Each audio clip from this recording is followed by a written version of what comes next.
സഹാബാക്കൾ അങ്ങനെ 2-3 ദിവസം കഴിഞ്ഞിട്ട് അദ്ദേഹത്തിനോട് ചോദിച്ചു, അല്ലയോ സഹാബി, അല്ലയോ സഹോദര, എന്താണ് പ്രവാചകൻ അങ്ങയെക്കുറിച്ച് ഇങ്ങനെ ഞങ്ങൾ സദസ്സിലിരിക്കുമ്പോൾ അങ്ങ് കടന്നു വരുന്നതിന് മുമ്പ് പ്രവാചകൻ ഞങ്ങൾക്ക് പരിചയപ്പെടുത്തി തന്നു, സ്വർഗത്തിന്റെ സ്വർഗാവകാശിയായ ഒരു മനുഷ്യൻ നിങ്ങളിലേക്ക് കടന്നു വരും, നിങ്ങളൊക്കെ ഞാൻ പരിചയപ്പെടുത്തി തരാം എന്നൊക്കെ പറഞ്ഞപ്പോൾ നിങ്ങളാണ്, പ്രവാചകൻ പറഞ്ഞ സമയത്തെല്ലാം കടന്നു വന്ന മനുഷ്യൻ നിങ്ങളാണ്. അത് എന്താണ് അതിന് കാരണമെന്ന് ഞങ്ങൾ അന്വേഷിക്കാനാണ് നിങ്ങളെ പിന്നാലെ ഞങ്ങൾ കൂടിയത്.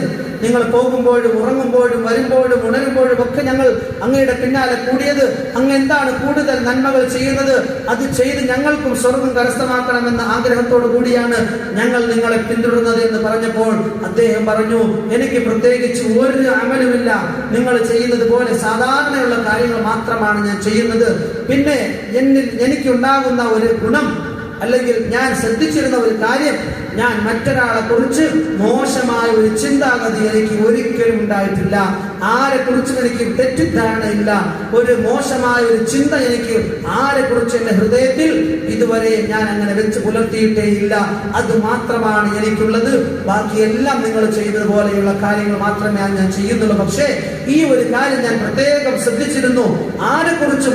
ആരെക്കുറിച്ചും ഞാൻ ദുഷിച്ച ചിന്ത എന്റെ ഹൃദയത്തിൽ ഞാൻ അങ്ങനെ കൊണ്ടു നടന്നില്ല. സഹോദരനെ കുറിച്ചോ സഹോദരിയെ കുറിച്ചോ കൂട്ടുകാരെ കുറിച്ചോ കുടുംബക്കാരനെ കുറിച്ചോ അയൽവാസിയെ കുറിച്ചോ അവർ തെറ്റ് ചെയ്യോ ചെയ്യാതിരിക്കുക, അതൊന്നും നമ്മളെ വിഷയമല്ല. പക്ഷേ എന്റെ മനസ്സിൽ ഞാൻ അവരെ കുറിച്ചൊരു മോശമായ ചിന്ത, ഏറ്റവും മോശക്കാരൻ ഞാനാണ് എന്ന ചിന്തയാണ് എനിക്കുള്ളത്. ബാക്കിയുള്ളവരെല്ലാം നല്ല ആൾക്കാരാണ്, എന്നെക്കാളും നല്ലവരാണ് അവർ എന്ന ചിന്തയാണ് എനിക്കുള്ളത്. ഒരാളെ കുറിച്ച് ഒരു മോശമായ ചിന്തയും എന്റെ ഹൃദയത്തിൽ ഉണ്ടായിട്ടില്ല. അതാണ് പ്രവാചകൻ അങ്ങനെ എനിക്ക് സ്വർഗം കൊണ്ട് സന്തോഷ വാർത്ത അറിയിക്കാൻ കാരണമായ സംഗതി എന്ന്, അമലി എന്ന് സഹാബാക്കൾക്ക് കൂട്ടത്തിലുള്ളതായ ആ സഹാബി വിവരിച്ചു കൊടുത്തപ്പോൾ എത്രത്തോളം ഇമ്പോർട്ടന്റ് ആയ ഒരു പോയിന്റാണ്. മറ്റുള്ളവരെ കുറിച്ച് മോശമായ ഒരു ചിന്ത ഉണ്ടാകരുത്. അങ്ങനെ ഉണ്ടായാൽ വേദത്തിൽ അതിന്റെ പ്രതിഫലം ലഭിക്കുകയില്ല എന്ന് അല്ലാഹുവിന്റെ പ്രവാചകൻ നമ്മെ പഠിപ്പിക്കുകയാണ്.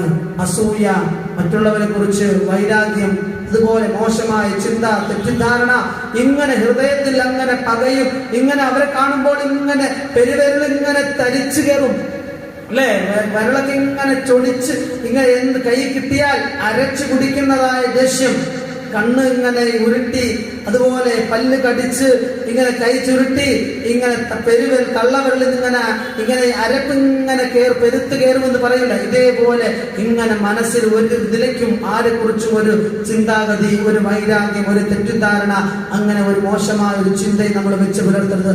അങ്ങനെ എന്തെങ്കിലും നമ്മുടെ ഹൃദയത്തിൽ ആരെങ്കിലും കുറിച്ചുണ്ടെങ്കിൽ, അവർക്കുള്ളതാകട്ടെ ഇല്ലാത്തതാണ്, നമ്മൾ അത് ചിന്തിക്കാൻ പോകണ്ട.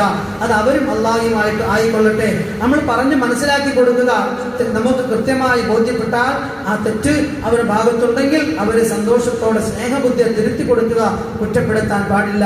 അള്ളാഹുവിന്റെ ഭാഗത്തുള്ള അനുഗ്രഹങ്ങൾ നമുക്ക് തടയപ്പെടുന്നത് കാരണമാകുമെന്ന് ആദരവായ റസൂലുള്ളാഹി സ്വല്ലല്ലാഹു അലൈഹി വസല്ലം നമ്മെ പഠിപ്പിക്കണം. അല്ലാഹു തആല അവരെ കാത്തുരക്ഷിക്കുമാറാകട്ടെ. കള്ളു കുടിക്കുന്നവർ നമ്മുടെ കുടുംബത്തിൽ ഉണ്ടാകാൻ പാടില്ല.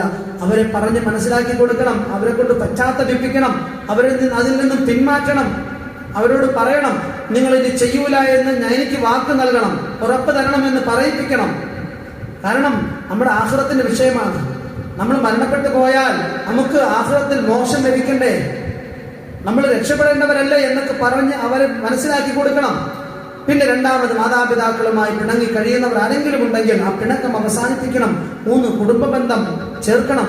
പിന്നെ ഹൃദയത്തിൽ ഈ മോശമായ ഒരു ചിന്തയും ആരെക്കുറിച്ചും ഒരു തെറ്റിദ്ധാരണയും നമ്മുടെ ഹൃദയത്തിൽ ഉണ്ടാകാനേ പാടില്ല. അങ്ങനെ ഉണ്ടായിട്ടുണ്ട് എങ്കിൽ, അങ്ങനെ ഉണ്ടാകുന്നുണ്ട് എങ്കിൽ അള്ളാഹുവിനോട് പശ്ചാത്തപിച്ച് നമ്മൾ അതങ്ങ് വിട്ടേക്കുക. അള്ളാഹു, എനിക്ക് അങ്ങനെ ചിന്തയില്ല, അവർ നല്ലവരാണ്, ഞാനാണ് ഏറ്റവും മോശക്കാരനെന്ന് ചിന്ത വച്ചാൽ നമുക്ക് നന്നാകാം, രക്ഷപ്പെടാൻ കഴിയും, ഈ പ്രതിഫലം നമുക്ക് നേടാൻ കഴിയും. അള്ളാഹു നമ്മെ എല്ലാവരെയും അനുഗ്രഹിക്കുമാറാകട്ടെ.